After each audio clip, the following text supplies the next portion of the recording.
والسلام على أشرف الرسول الله وعلى آله وصحبه أجمعين.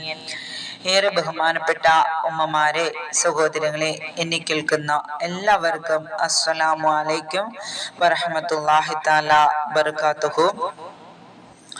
ഒരു ദിവസം മദീനയിൽ ഒരു ജനാസയെ ഖബറടക്കുന്ന ചടങ്ങിൽ പുണ്യനബി പങ്കെടുക്കുകയാണ്. സല്ലല്ലാഹു അലാ മുഹമ്മദ് സല്ലല്ലാഹു അലൈഹി വസല്ലം. ആ ജനാസയുടെ ചടങ്ങിൽ ഖബറിന്റെ വക്കത്തിരുന്നു കൊണ്ട് പുണ്യ റസൂൽ സഹാബത്തിന് നന്മ ഉപദേശിക്കുകയാണ്.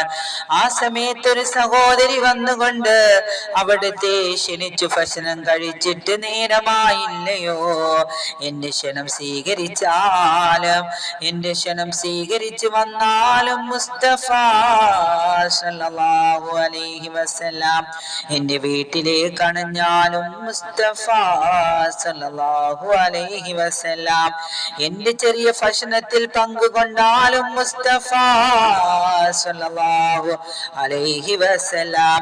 അങ്ങനെ പുണ്യ റസൂൽ ആ ക്ഷണം സ്വീകരിച്ച ആ വീട്ടിലേക്ക് വന്നു.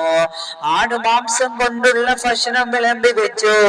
റസൂലിന്റെ തിരുമുമ്പേ സല്ലല്ലാഹു അലൈഹി വസല്ലം കൂടെ വന്ന സഹാബത്തിന്റെ മുന്നിൽ എല്ലാവരും ഭക്ഷണം കഴിക്കാൻ തുടങ്ങി. ഓരോരുത്തരായി ഭക്ഷണം കഴിച്ചു. ഭക്ഷണം കഴിച്ചുകൊണ്ട് ആ മാംസത്തിൽ കൈവച്ച നബി കൈ പിൻവലിക്കുന്നു.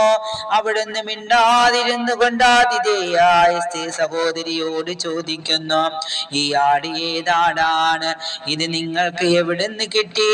എങ്ങനെയാണ് ഈ ആടിനെ നിങ്ങൾ അറുത്തത്? എവിടുന്നാണ് ഈ ആടിനെ ലഭിച്ചത്? എങ്ങനെയാണ് ഇത് നിങ്ങൾ ഒരുക്കിയത്? ആ സഹോദരി പറയാൻ തുടങ്ങി, അങ്ങിവിടെ നിൽക്കുന്ന കണ്ടപ്പോ അങ്ങേ ഭക്ഷണം കഴിപ്പിക്കണമെന്ന് തോന്നി, അങ്ങേ സൽക്കരിക്കണമെന്ന് തോന്നി. അങ്ങാടിയിൽ ചെന്നപ്പോഴോ ആടിനെ ലഭിച്ചില്ല. അയൽവാസിയോട് ചോദിച്ചപ്പോഴും കിട്ടിയില്ല. പുണ്യ റസൂലുള്ളാഹി സ്വല്ലല്ലാഹു അലൈഹി വസല്ലം പുണ്യമായ കരം കൊണ്ട് തൊട്ട മാംസ കഷ്ണം അവിടെ തന്നെ വെച്ചുകൊണ്ട് ചോദിക്കുന്നു, സമ്മതമില്ലാതെ അറുത്ത ആടാണോ? അവിടുന്ന് ചോദിക്കുമ്പോൾ